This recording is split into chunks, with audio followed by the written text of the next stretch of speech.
خواجہ سعد رفیق ایک بڑے پرانے سیاسی کارکن ہیں، آپ بھی جانتے ہیں اچھی طرح سے ان کو. ان کا ٹویٹ آیا کہ وقت آنے والا ہے جب ایک دوسرے کو گالیاں دینے والے، ٹانگیں کھینچنے والے، سازشیں کرنے والے اور گھسیٹنے والے پچھتائیں گے، لیکن وقت گزر گیا ہوگا. وہ کس چیز سے خبردار کر رہے ہیں؟ دیکھیں، خواجہ سعد رفیق صاحب کو الیکشن سے پہلے ہی ان حالات کا پتہ تھا. جب وہ کہتے تھے کہ وزیر اعظم بننے والا کوئی نہیں ہوگا، وزارت لینے والا کوئی نہیں ہوگا. میں آپ کو کچھ انفارمیشن شیئر کر دیتا ہوں آپ کے ساتھ. خواجہ سعد رفیق 8 فروری کا الیکشن لڑنے کے لیے تیار نہیں تھے. خود نہیں لڑنا چاہ رہے تھے؟ نہیں، تیار ہی نہیں تھے. اور انہوں نے پارٹی کو بتا دیا کہ جی میں نے یہ الیکشن نہیں لڑنا. ہار نظر آ رہی تھی. بات تو سن لینا آپ میری.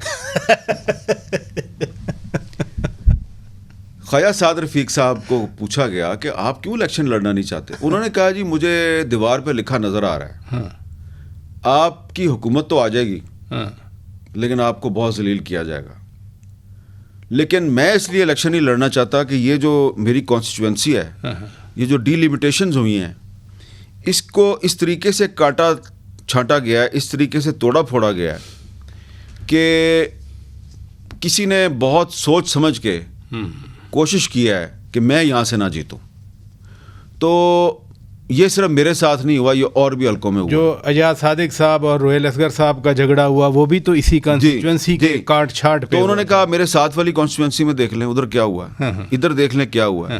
تو پی ٹی آئی جو ہے وہ پروپیگنڈا کر رہی ہے جناب کہ ہم لاڈلے بن چکے ہیں، لیکن ہماری حالت یہ ہے کہ ہم پٹ پٹ کے مر گئے ہیں، چیخ چیخ کے مر گئے ہیں، لیکن ہماری حلقے کی جو ڈی لیمیٹیشن ہوئی ہے وہ ہماری توقعات کے مطابق نہیں ہے اور ہماری مرضی کے خلاف ہے، بلکہ ایسا لگتا ہے ہمارے خلاف سازش ہوئی ہے. تو مجھے اس ڈی لیمیٹیشن میں صاف نظر آ رہا ہے کہ ہماری پارٹی کے ساتھ کیا ہونے والا ہے. پوچھا کیا ہونے والا ہے؟ میں کہا اگر آپ کو یہ نظر آ رہا ہے کہ آپ کو کوئی اکثریت ملے گی تو آپ کو اکثریت نہیں ملے گی. آپ کو حکومت دے دی جائے گی لیکن آپ کی اکثریت نہیں ہوگی. لیکن اب اسی ٹویٹ میں وہ کہتے ہیں کہ اس مکروہ کھیل جس کا آغاز جعلی تبدیلی کے ٹھیکیداروں، ان کے سہولتکاروں، سیاستدانوں، جرنیلوں، ججوں اور جرنلسٹ نے کیا، دی اینڈ کی طرف جلد چلا جائے گا. وہ کس اینڈ کی بات کر رہے ہیں؟ تو یہ وہ اینڈ تھا جس کا ذکر وہ الیکشن سے پہلے اپنی پارٹی کی قیادت کے سامنے کر رہے تھے. تو جب انہوں نے اپنی پارٹی کی قیادت کو انفارم کیا کہ میں نے الیکشن نہیں لڑنا، تو پارٹی نے ان کے ساتھ بحث مباحثہ کیا اور آخر میں پھر نواز شریف صاحب نے خواجہ سعد رفیق صاحب کو کہا کہ نہیں آپ نے الیکشن لڑنا ہے. ٹھیک ہے، انہوں نے کہا جی میں نے آپ کو بتا دیا ہے صورتحال کیا ہے، کہ صورتحال کیا ہے. اگر آپ پھر بھی چاہتے ہیں تو ٹھیک ہے میں لڑ لیتا ہوں، لیکن میں نے الیکشن نہیں لڑنا. فائنلی ان کے چھوٹے بھائی سلمان رفیق صاحب سے کہا گیا یار انہوں سمجھاؤ.